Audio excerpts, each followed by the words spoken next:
go drop shotting with Brandon Palanuik. Thank you. That was impressive. That was really impressive. Don't quit your day job, but that was good. Cracks me up every time somebody says $1 million because they always leave out the part that I spent $1.1 million to make that million. So eventually somebody's going to figure that out and get it right, but cracks me up. How many of you guys have thrown a drop shot in here? Just give me an idea. Okay. So most of you guys have. Some of this will be repetition that you already know, but you may pick up on something that you thought you knew that you really didn't know. But this is also going to go out to hundreds of thousands of millions of people, right? Like millions of people are going to watch this online. So I'm going to go through it and touch on a lot of the basic stuff as well, so that if somebody out there doesn't know, and we've got some people in here that haven't thrown it, that it will apply to those people as well. I know you guys live Indiana, Ohio. You'd think it's not really drop shot territory, but I catch them 365 days a year. Everywhere we go, I can catch them on drop shot, and multiple different types of species, right? If you were to break down that $1 million that he said I won into a percentage of techniques that have accounted for that $1 million, I would say that drop shotting for me has accounted for the most of that, right? Probably 30%. You say, well, 30% isn't that much, right? If I got 30% on a test in school, I failed. But 30% of $1 million is 300,000. That's quite a bit of money just on a drop shot. And when you think about it compared to all the other techniques, right? Square bills, jerk baits, deep diving crankbaits, spinner baits, swim jigs, football jigs. Like, you start building it into all these other categories, 30% is a lot for one technique.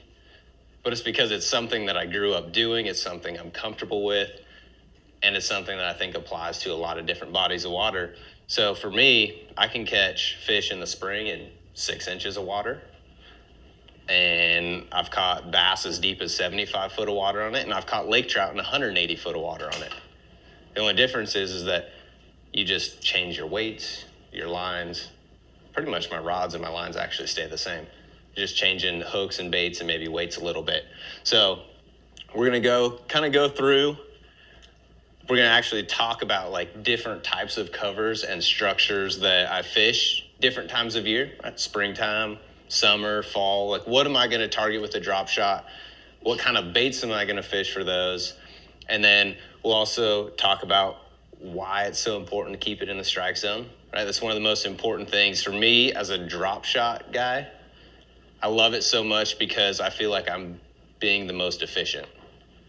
For me, it's all about, I've got 8 hours in a day from a tournament standpoint. I've got 8 hours in a day to make as many efficient casts as I can. I've only got 8 hours, so why waste a cast that I don't need to make? So where's the next one? Can I get my next slide? Look at, he's on it. So what is a drop shot for those of you guys that don't know? For me, simple. It's more of a finesse presentation. Doesn't mean that we can't beef it up, but for the most part, it's a finesse presentation. You've got the main line coming down. Typically, main line is going to be a braid to a fluoro. You'll hear me say that quite a few times. Braid to fluoro, and then I'm going to have a bait attached to that with a weight underneath. Why is that? Why is that any better than a Texas rig? Well, there's several reasons, right? Keeps the bait suspended up off of the bottom.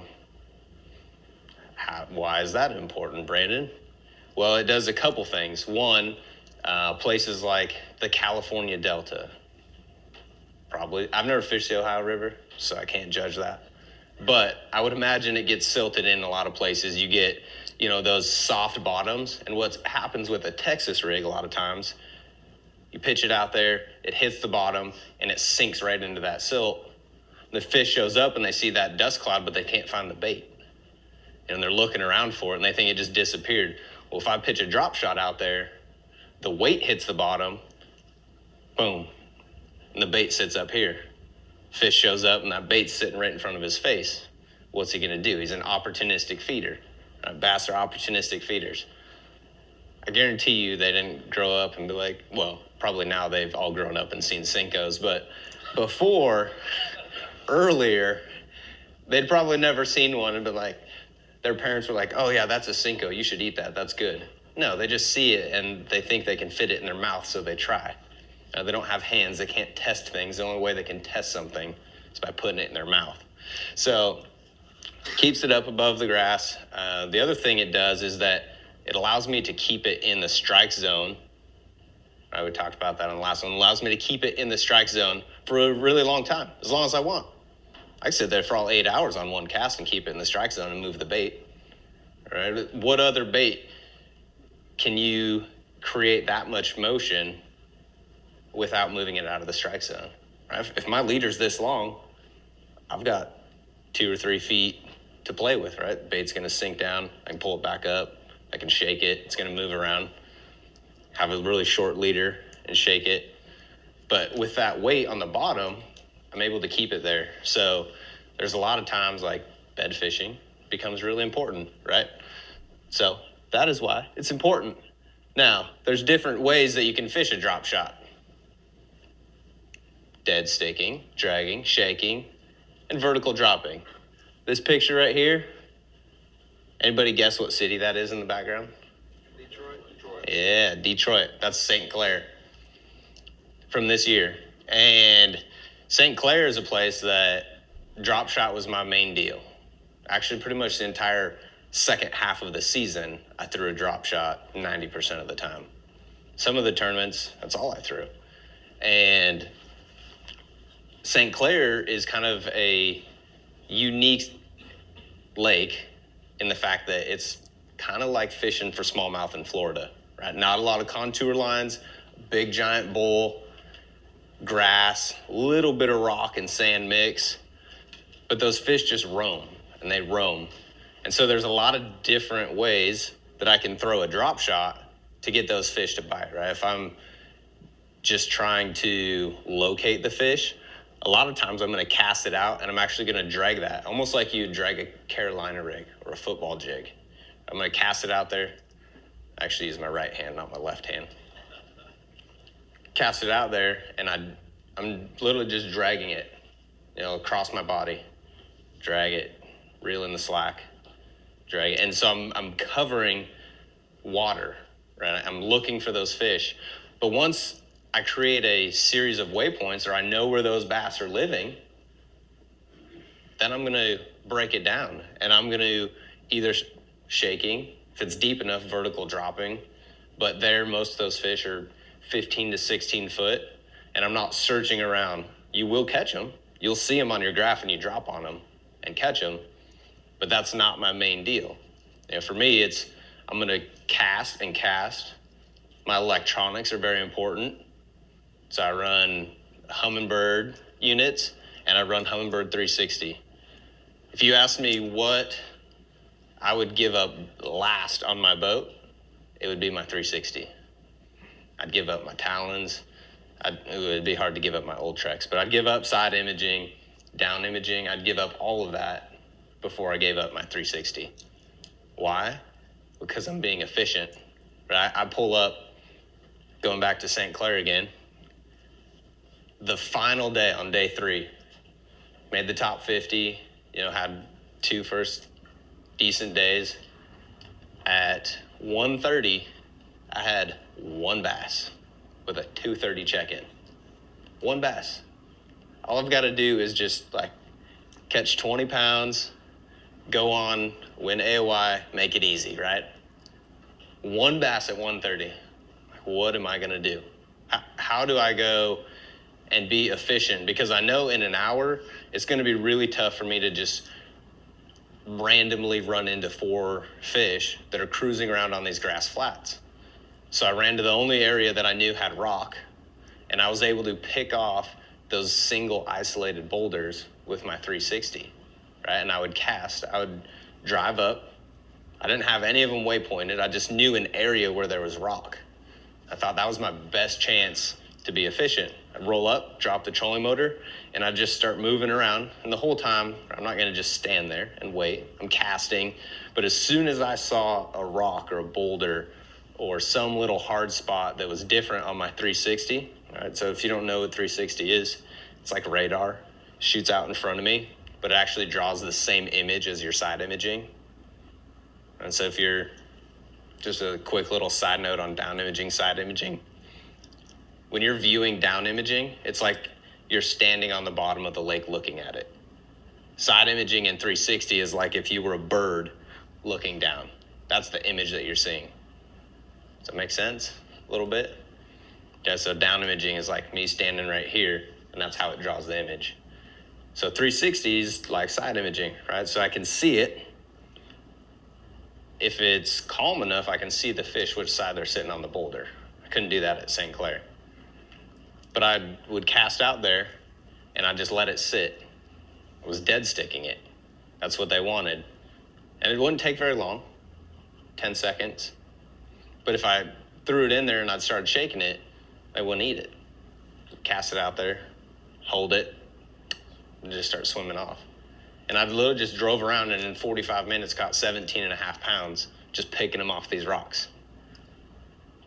If I don't make that decision and I don't have that efficiency, I don't win Angler of the Year. It was that close. I did that lots of times last year. But I was doing a lot of different things, right? I used all 4 of these techniques at St. Clair. Now, some places like Mille Lacs, for the most part at Mille Lacs, I would just pitch it up there and I'd just shake it the whole time, right next to a boulder. And sometimes if the boulder was deep enough, 20, 25 foot, I'd get over top of them. I'd drop it on this side of the boulder and then this side. They're super lazy up there. They won't swim from the right side of the boulder to the left side. And that's probably how they get so fat. He's like, there's like 47 crawfish on this side. I'll just eat over here. Why is he going to swim to that side? There's just more crawfish over there. So those are kind of a little bit of a breakdown of, different techniques. And we'll keep going through it. But I want to talk about rods, reels, line. I didn't bring my rod and my reel because I've been in 4 cities in 4 days for 4 different shows. I didn't want to pack a rod around. And I don't trust the airlines at all. I've already lost a bunch of equipment that way. So for me, I'm really passionate about the rod that I use. And this rod actually took me 3 years working on, kind of back and forth to design. It's called an Alpha Angler DSR.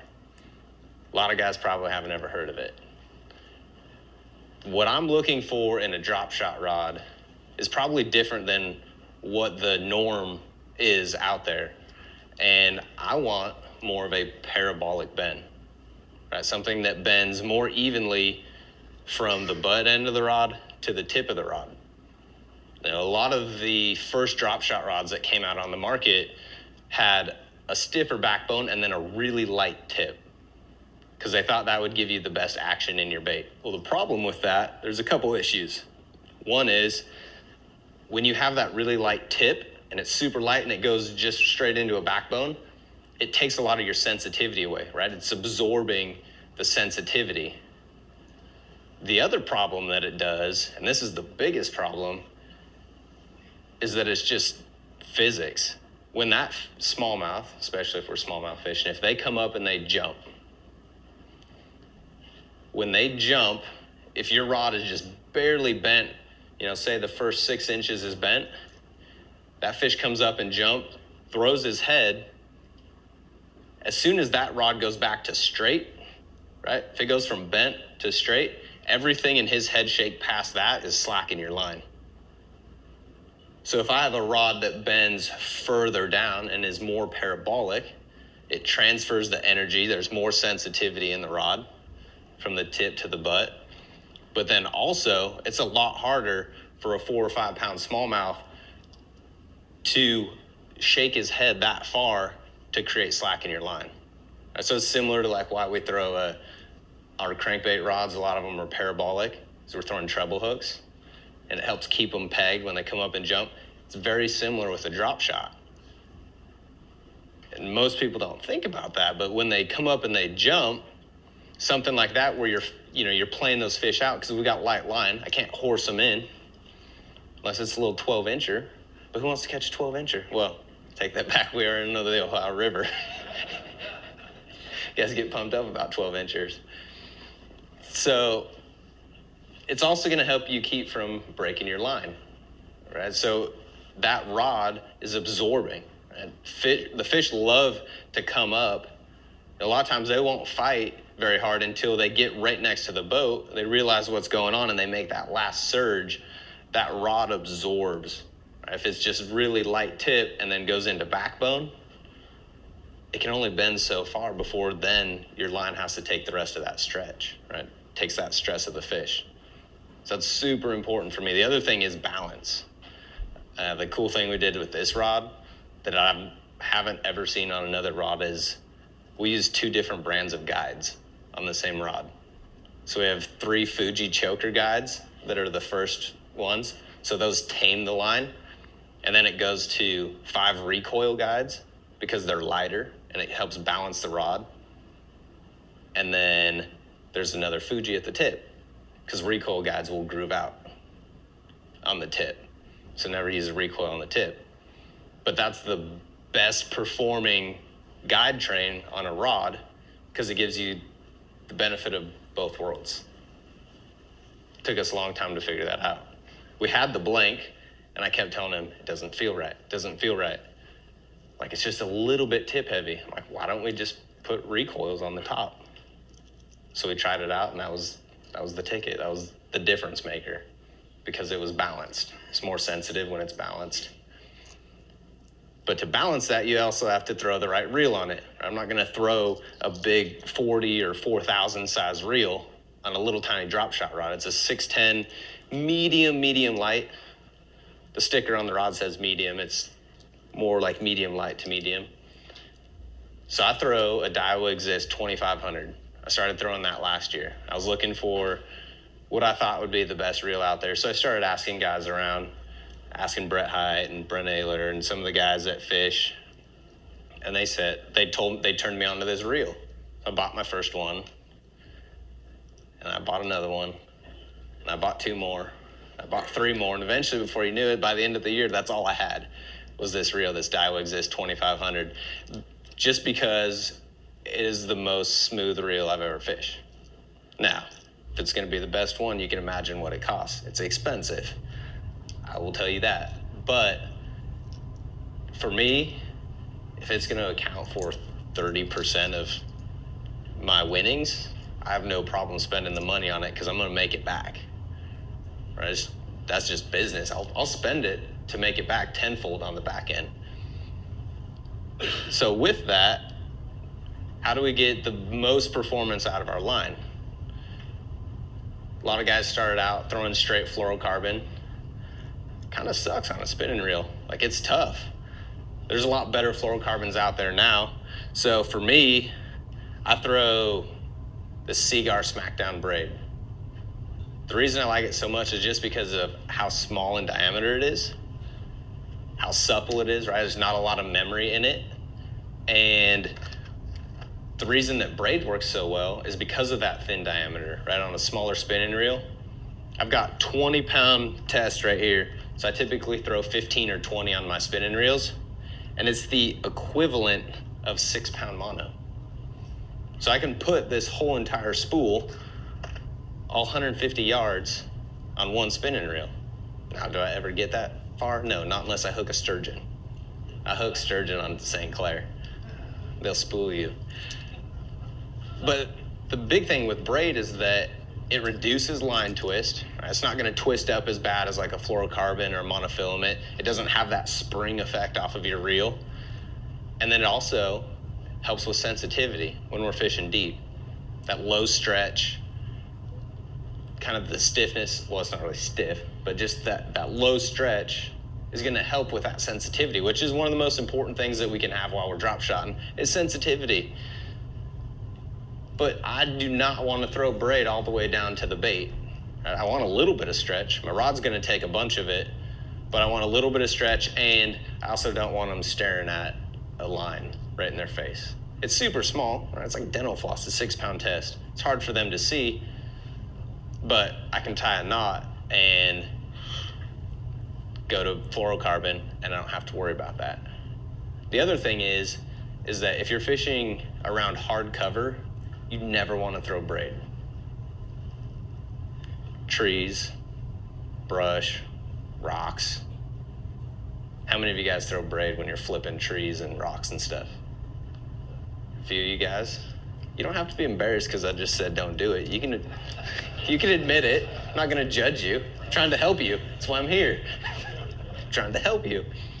Here's the reason for it. And the same thing applies to the drop shotting deal. But when you get, braid is awesome, right? Extremely durable, tough to break.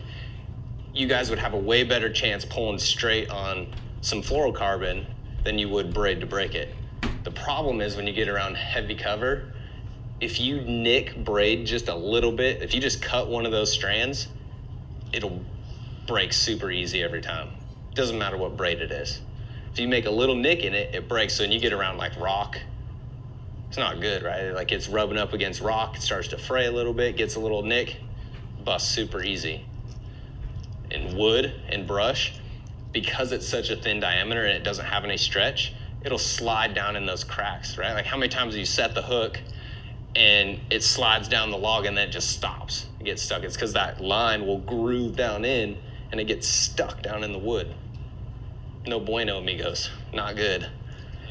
So drop shotting is the same thing, right? If I'm fishing Mille Lacs, for example, a lot of times I would be fishing, I can see the boulder on my 360, I can see the fish on the backside of it.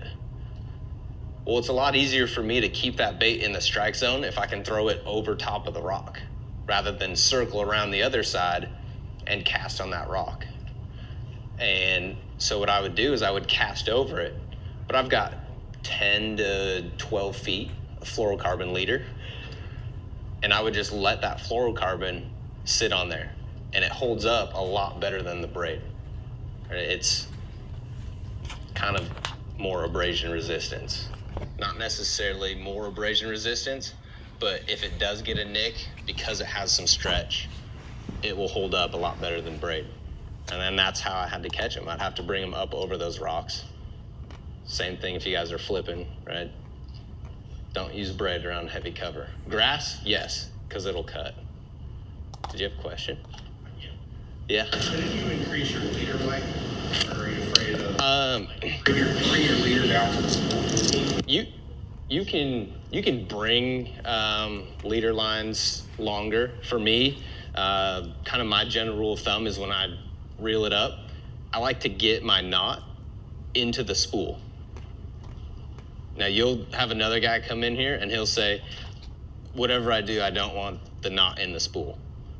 But for me, I throw a crazy Alberto knot. And I'll show you guys afterwards. I could tie it up here, but it's so far away and the line's tiny, it'll be hard to see. Or you can go on my Instagram page and watch me tie it like a ninja like I did last night. I built a video on the plane because I was bored on the plane on the way here. So, crazy Alberto knot, braid to fluoro, and I always want that knot down in the reel. The reason is, for me, I feel safer about having my knot in the reel, and that knot is small and slim, that if that fish goes to take off right at the boat, it's gonna come off of the spool a lot smoother than, say, if it's halfway between the spool and that first guide. There's a lot more things for it to get stuck on in the guides, right? It can jam up in one of the little corners or something. So I want it to just come straight off the spool and go through the guides straight. So I don't measure it out and say, okay, here's 10 to feet, this is where I'm gonna cut it. I just reel it up so it goes in, makes a lap or two around my spool, and I call it good. I do the same for that, whether I'm fishing 6 inches of water or I'm fishing 180 feet of water. I keep it the same. Really simple. Media people have a terrible time trying to get secrets out of me because I don't have any secrets. So what are we gonna throw? Perfect time for me to talk about how simple I am. When I first got on tour, and I'm like, man, I got sponsors, I get to order all this tackle, I'm just gonna order tons and tons of stuff. 3 years later, I'd have stuff sitting in my bins that I never pulled out. And I just kept packing it every year. And finally I got to the point where I'm like, I'm just gonna use the same stuff around the country that I believe in because the fish really aren't that smart. We're giving them too much credit. I'm just gonna find them, and then I'll just use the stuff that I think is gonna work. So probably the number one, it might be the number one selling soft plastic other than, I don't know, Zoom trick worm. How many of you guys have thrown a trick worm? A few? Okay, a few of you guys. Probably my go-to for fishing Texas rig style type of drop shot. Now, Texas rig is just like we would rig any other one. For my hook, it's on the next slide, but for my Texas rigged hook, the best one I've found right now is a rebarb hook. Not sponsored by them. Sponsored by a different hook company, and we're working on a good one. It'll be out soon. But super simple. All right, we're gonna take a little 1/0 medium wire, straight down in the head. Bring it down, and then it's got that tiny little keeper on it. And what you wanna do is pull it out and push it back a little bit. Now, normally, if I'm rigging a Texas rig and I'm flipping, I want that eye of the hook down in the bait, right? Because I don't want the weight smashing down on it, so I actually pull into it. But with a drop shot, I actually want that hook, the eye of the hook, sitting just outside of the bait a little bit. The reason for that is when my line drops through it, I don't want it to be pushing up against that bait because it's going to want to make it turn on its side. So what we're going to do, pull it back a little bit. It doesn't stay on there very well without line. And I won't even expose this bait a little bit.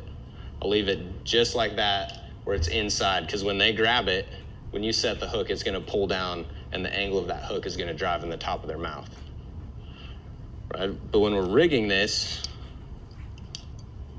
it'll be a little bit tough for you guys to see, but this will make it a little bit more real. One of the most important things when you're actually rigging this, when I tie it, I tie this super fancy knot. It's called a polymer knot. I tie a polymer for everything, right? There's like San Diego jams and all this crazy stuff. I just tie a polymer for everything other than tying my line together. So I got 6-pound Tatsu. Right, we go through once, come back. Everyone knows how to do that part if you tie a polymer. Do your little overhand knot. Now here's the most important part when you're tying a polymer. This is where people screw up.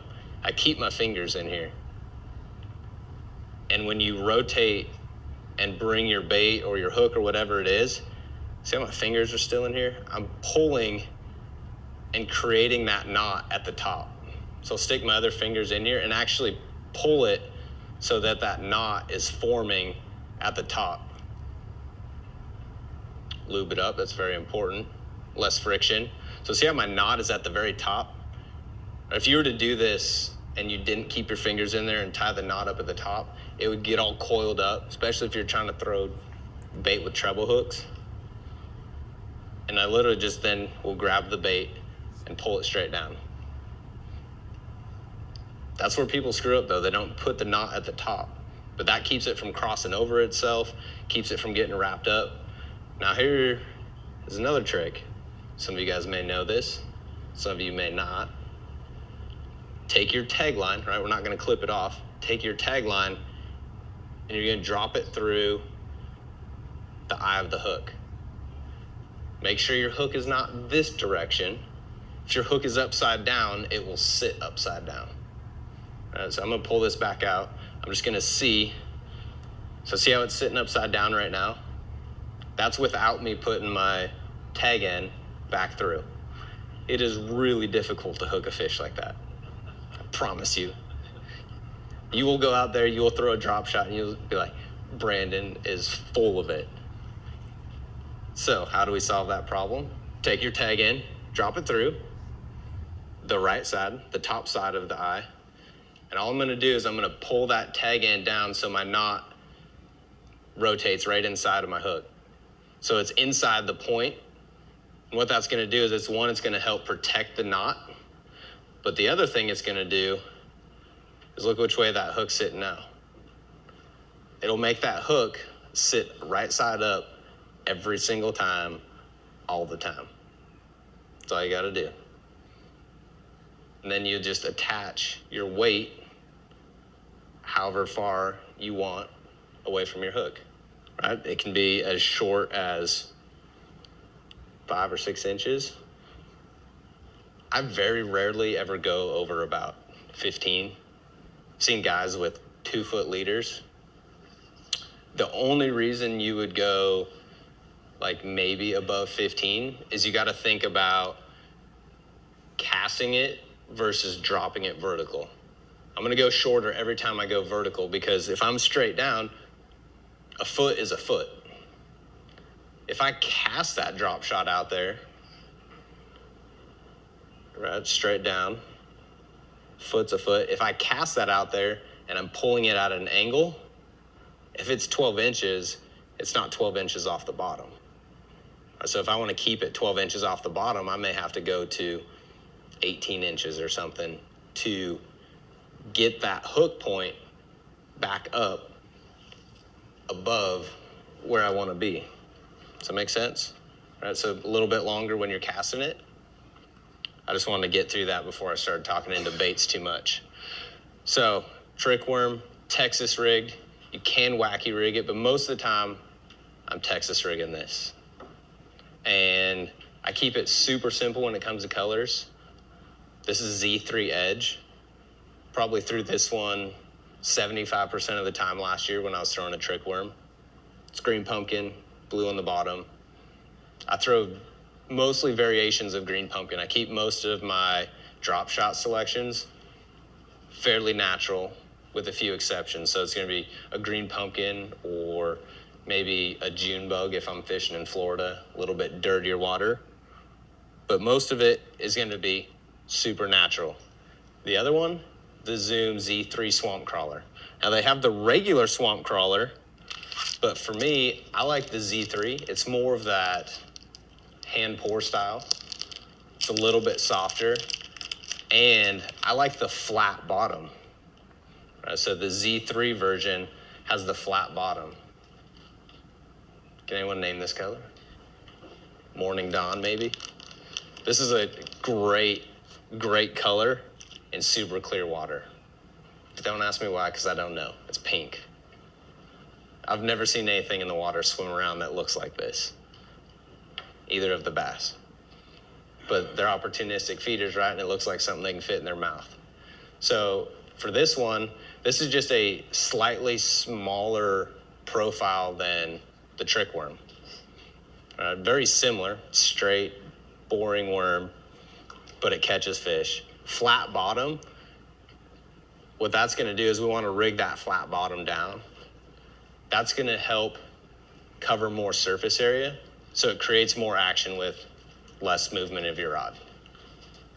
It's just that. That's all it does. It's gonna create more. So with this bait, I can nose hook it, I can Texas rig it, I can wacky rig it, I can do a lot of different things. Now if you're nose hooking it, and this applies to any bait that I'm nose hooking, whether it's this, the Z drop, when you nose hook something, don't start in the bottom of the bait and go straight through the top. Okay, that's how everyone started doing it. You go through the bottom, straight through the top. Problem with that is that bait tends to want to rotate a lot more, and it's going to create a lot more line twist when you're out there casting it out, reeling it in, casting it out, reeling it in. What I do is I go still through the bottom, but then what I'm going to do is I'm going to come out the front, about halfway up and out the front. Now it's still going to rotate some, but what that's going to do is when you actually make your cast and it lands, it's going to line up straight. It's not going to be kicked off to the side, acting all funny. And it's going to eliminate a lot of that line twist. so you don't have to throw a tiny little swivel to keep up with it. The next one, Z3 original zoom worm. What? I didn't even bring one of those. Okay. The original zoom worm, very similar to the trick worm. All it does is it has a wider tail to it. And really the only reason that I like it the most is because they make a color in it that they don't make in any of the other ones. And it's called hologram dawn. It's very similar to the morning dawn, but it has like a rainbow color in it. It's got a little bit of chartreuse and blue and green inside of it.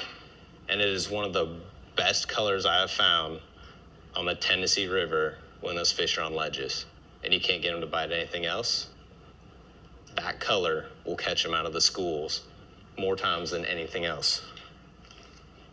Don't know why. I think it's just a reaction thing, right? You get one of them to bite and it fires the school up and you're able to catch them with other stuff. Now, the drop shot bait that accounted for the most fish in my boat this year, I would say, would be the Zoom Z drop. You'd think, like, why would you throw one over the other? You start noticing there's a lot of similarities between all these baits, right? They've all got flatter bottoms to help displace that water, keeps them more buoyant. But for me, when I'm smallmouth fishing, 90% of the time, I'm throwing a 4 or a 3-inch bait, right? Smaller mouth.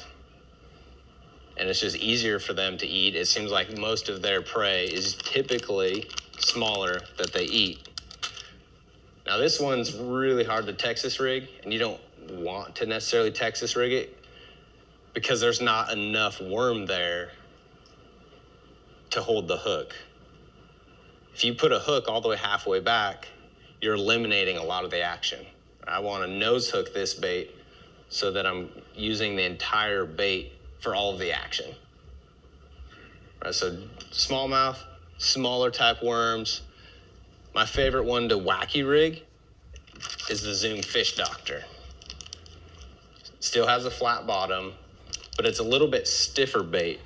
And that stiffness is gonna help, right? So when we wacky rig this, it's no different than if you're just wacky rigging regular, right? It's still gonna have the same fall. The cool thing is that on a drop shot, that weight is gonna pull this down. And with the hydrodynamics of water, it's gonna create that bait to move a ton on the fall. So it attracts the fish as it's falling, right? They're falling, it's going down, hits the bottom, the arms are up like this, and they just slowly come down. So we're getting multiple levels of action out of the same bait in the same thing. And then it's gonna also stop, lay down, and then slowly rest to the bottom. So those are kind of my go-to baits. Keep it super simple.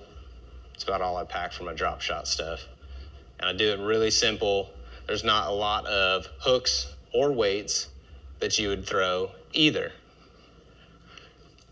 So for me, if I'm nose hooking, I'm typically throwing a number 2 or maybe a 1/0 VMC Sure Set drop shot hook. And the reason is that I will use on the bigger baits a little bit bigger hook. The small baits, a smaller hook. You want to match it so that you don't have this giant hook in this tiny little bait. It just doesn't look natural. It doesn't look right to those fish. Now, if I'm Texas rigging, like I said earlier, I'm a 1/0 to 3/0. I throw a rebarb hook. It's the best one I've found so far. But make sure that if you do order this, that it's a medium wire, not the light wire. You'll get your heart broken if you throw the light wire one, because they'll bend it out. I've made that mistake before. Don't do that. Make sure it's the medium wire. That's important. My little thing's not working. Wacky rigged, the best wacky rig hook I've found is the VMC Nico hook. It's designed for Nico rigs. How many of you guys have heard of a Nico rig? Yeah. Threw that at Sam Rayburn this year a little bit. That is by far the best hook I've ever found for wacky rigging. It's a little bit longer shank, but that long shank, when you hook them, it pins them in the top of their mouth. And it's very hard for them to throw that hook. It's the right bend, the right diameter, and a number 4 or number 2 is going to be right. You start going bigger than a number 2, it gets a little bit too big unless you start talking about like a Magnum trick worm or something that's a lot bigger. For weights, I actually throw tungsten and lead. I used to be 100% tungsten, 100%. And then I got to the point I'm like, why am I spending this much money on tungsten? It's more eco-friendly. But in practice, I don't necessarily need to be able to feel everything. So when I'm practicing, a lot of times I'll throw lead. I just throw like a teardrop style lead drop shot weight. But there's also some advantages to that, right? Tungsten is going to be smaller, but smaller is not always better. There's certain situations, like if I'm bed fishing, where I may want a bigger profile because I want to be able to cast the bait out there and I want it to hold in the bed. I don't want it to move. So the more surface area I have, the harder it is to move that bait out of the strike zone. So if I really want a bait to sit in a certain area, I'm going to use lead because it's going to have a bigger surface area and it's also a softer material, so it doesn't want to slide as much. Right? Tungsten's very, very smooth, and so it wants to just slide through grass, or it wants to just slide through rocks a lot easier because it's not as soft. It's a harder material. It's a denser material, which is also why it's smaller. But a lot of times if I'm fishing wide open space, rock situations, or if I'm fishing St. Clair again, for example, where a lot of it's a soft bottom, but I'm trying to detect those little hard bottom spots, then I'll use tungsten because that denser material is going to pick up on that composition change a lot better. Or if I'm trying to get my bait through really nasty rocks, it's a bummer because you're throwing it in a nasty, snaggy place because it's tungsten and it's expensive, but it's going to come through easier because it's smaller and it's going to slide better.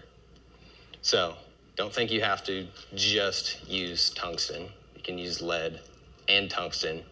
Just make sure it's the right one for the right scenario. Give me the next one. Examples. That fish right there is from the St. Lawrence River on a drop shot in 3 foot of water in July. 3 foot of water in July.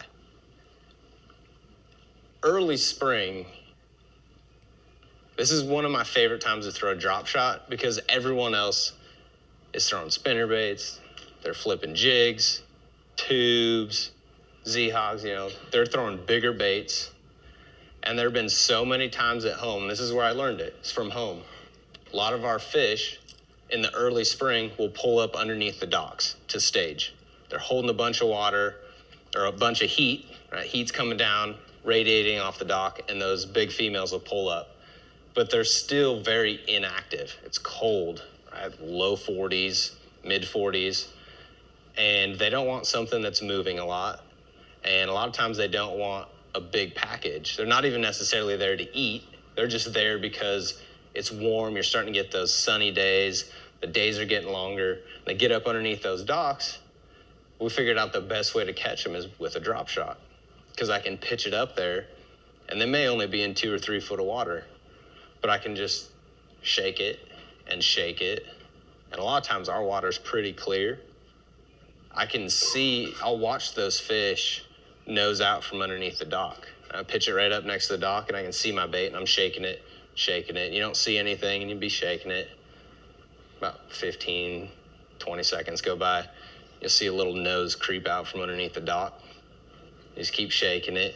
It creeps out a little bit further. All I'm doing is I'm piquing their interest. They don't necessarily want to eat, but there's something in their zone, in their area, that's not going away. And so for them to investigate it, they have to go up to it, right? They have to try to smell it, or they have to put it in their mouth. So I just keep shaking it. They creep a little closer, and eventually you see them just like very slowly go, they suck it in. Don't set the hook right away, you'll miss them every time.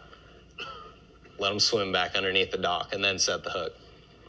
But there have been so many times that I'm dying for us to have an elite tournament somewhere where this plays out someday. I've just been waiting for it and waiting for it and waiting for it. It's gonna happen someday. So if you guys see us like we're going to a lake with a bunch of docks early spring, pick me on fantasy fishing for this one, because I'm gonna love it. Give you an insider tip for that. Because I know it's gonna work. I've done it too many times and I've won too much money doing it at home. We just haven't had a tournament on the elites that sets up for it yet. But it gets those fish that are very inactive and necessarily don't even want to eat to come out there and eat, right? It's really hard for me to fish a jig or, even a jerk bait or something to fish it that long and keep it in a small confined area. As the water starts to warm up, we get into spring, the spawn. I mentioned this a few times. It's a great way to catch them in the bed. Right? We talked about it's great because I can keep it in the bed, keep the weight down there. It's not going to pull out. But here's the other thing. How many times have you guys seen a bed fish that's sitting way up off the bed? Right? Bed fishing is all about being able to read the fish and making the right moves and the right plays to get them to bite. I've seen it a lot of times, and it generally happens with fish that bed a little bit deeper, but they will actually suspend up off the bed, maybe a foot. They're not sitting right down on it. They just sit up high off of it. Well, what I learned is that when I would throw a Texas rig or jig or something in there, that fish would follow it down. But by the time they got down there, they lost interest in it. Their sweet spot was actually up higher. And you throw a drop shot, and now all of a sudden, the bait's sitting right here in their face. Right? And now they'll actually react to it rather than losing interest going down to it. The other thing is, it's a great way to catch cruising fish that are just swimming pre-spawn, looking for a place to find a bed. They're swimming down the bank.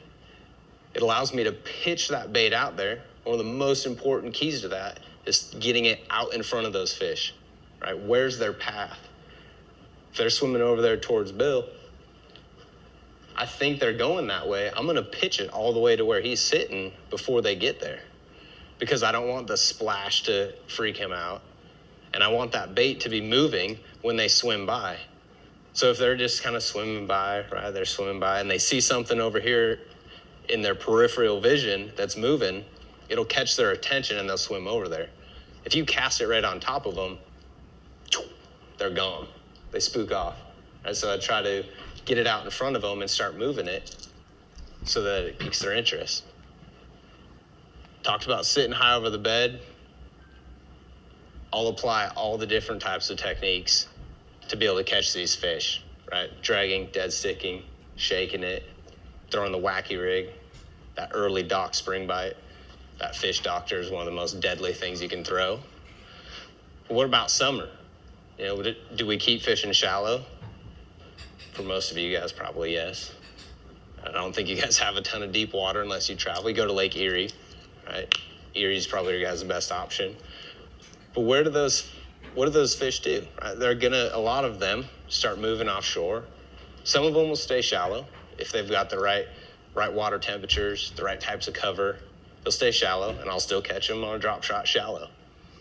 But a lot of them are going to go post-spawn. They're going to start moving out. And I mentioned Kentucky Lake earlier. There's a lot of checks that get cashed, even in our tournaments in the elites, on drop shots and finesse baits, right? Especially when you start talking later in the year, July, August, when those same schools have been out there. They've seen every brand of crankbait, every color 47,000 times. They've seen every football jig color combination. They've seen it all. And they'll just let it swim by. You're just trying to get them to react to something to get that school fired up. You just need to get the first one to bite. And a drop shot will do it a lot of times. You can go and clean up behind guys. And it took me a long time to learn that, right? Like, I love drop shot fishing, but every time we'd go to a ledge lake, I'd think I'd had to have all these hair jigs and spoons and crankbaits and all this stuff on there. When the reality of it was, it's just a bass and they'll still eat the same stuff. I just got caught up in like what I thought I had to do. Dock talk. We'll get into that in my next seminar. That evil dock talk word. But a lot of the same things apply, right? If we're smallmouth fishing, a lot of times I'm offshore looking for big rock veins, those transition places close to deep water that those smallmouth can feed, and I'm vertical dropping on them. I'm looking for those arches, looking on my 2D sonar, trying to find those fish. And what I do is I zigzag back and forth. And here's a little sonar hack for you. Probably shouldn't even let this secret out, but I'm going to let it out to the world for you guys. No secrets. There are no secrets except this one. One of the best things you can do smallmouth fishing, can't believe I'm going to let you guys know this. I run sonar on the front, right? So my 2D sonar on the front, and then I select my down imaging from the back transducer. So I've got 2D on the front, down imaging on the back that is showing up on my front graph. Why is that important? One, it's giving me 20 more feet of coverage. So if I'm on a place like St. Clair, Lake Ontario, Erie, a place where maybe those fish aren't on one rock or on one little place, I'm moving around. What happens is those fish, I learned this on the St. Lawrence River, fishing 22 to 25 foot of water, and you can see the bottom in 20. Those fish hear the trolling motor, they see the shadow, and they're looking up, it's sunny, they see the shadow coming, they'll swim off before you ever see them on the front graph. And I'm coming up on them, they see it coming, they swim off. And they just circle back around. They don't want to go anywhere. They just want to get away from that shadow, whatever that is that's above them. Well, you can see them on the back graph. Never see them on the front. If you go back and watch some of my shows, every once in a while you'll see me pitch behind the back of the boat. It's not because I saw one on the front and drove over it. It's because I saw one off the back. And that's where my transducer's at. And because down imaging is a wider beam, you've got a better chance at catching them. But I can't stand back there on the back deck and watch it. So I actually make sure that I've always got a down imaging transducer from the back showing up on my front graph. Catch so many fish. And for some reason, almost every time I do that, they're big. Don't know why. I don't know if it's the big ones are just smarter and they move out and circle back around, but most of the time they're 4+ up there. So keep that in mind. That's a really good way. And the other nice thing is if you are fishing brush piles or something, I can drive over it. It's really hard for me to decipher 2D, whether there's fish inside of it or not.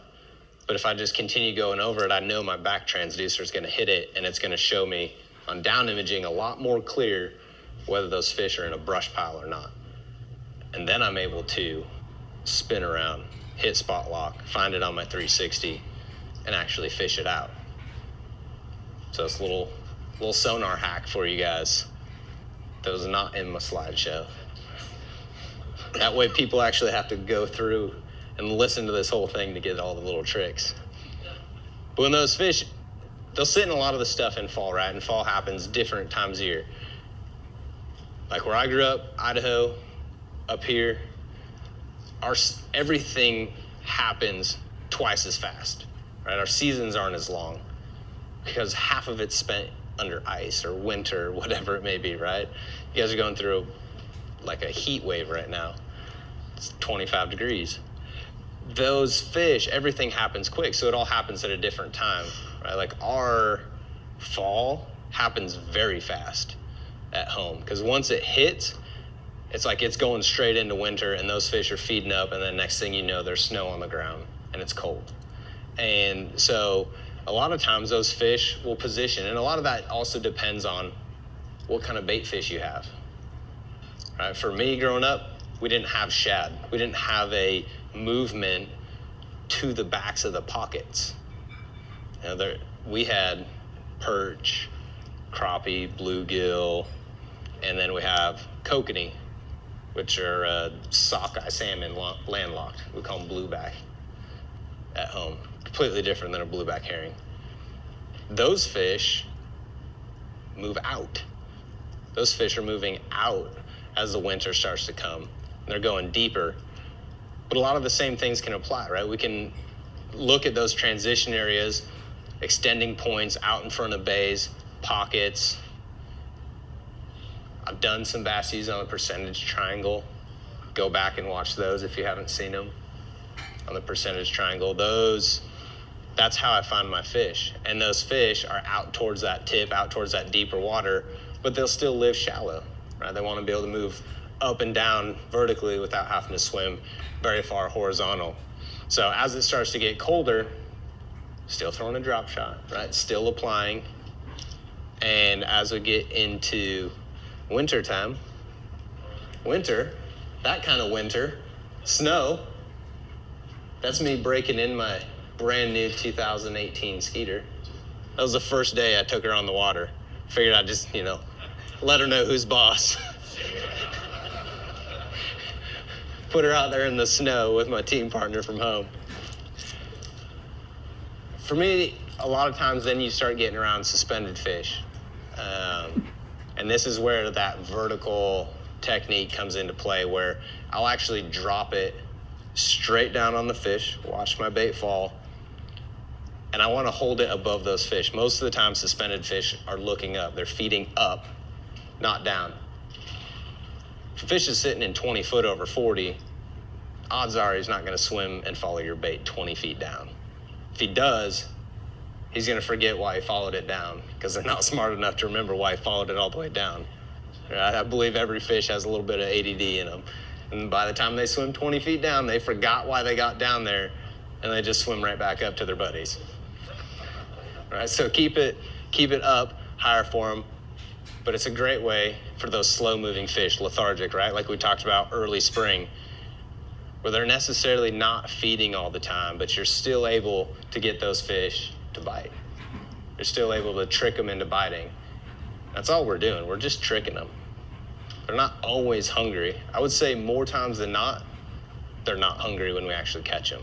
We're just tricking their senses into thinking that they need to eat, and they do.